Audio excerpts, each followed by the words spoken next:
Glass painting করব। কিছুক্ষণ জলের মধ্যে ভিজিয়ে রেখেছিলাম গ্লাসটাকে, তারপরে আমি ভালো করে মুছবো, মুছে পরিষ্কার করে জল দিয়ে ধুয়ে নিয়েছি, তারপরে মুছবো, মুছে তারপরে পেন্টিংটা করব।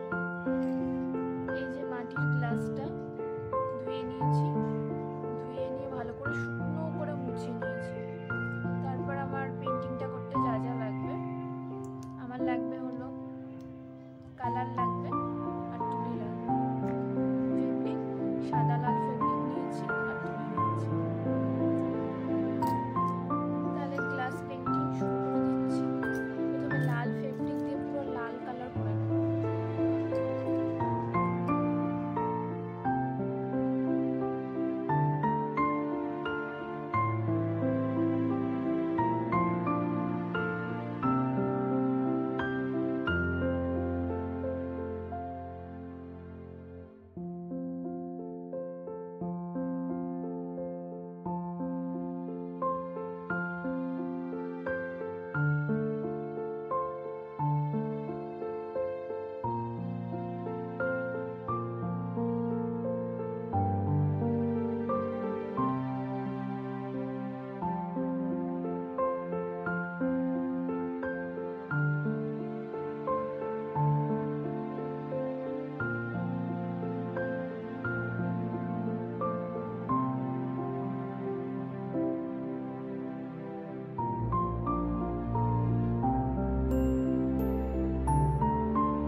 সাদার মধ্যে ছোট ছোট ফুল করছি।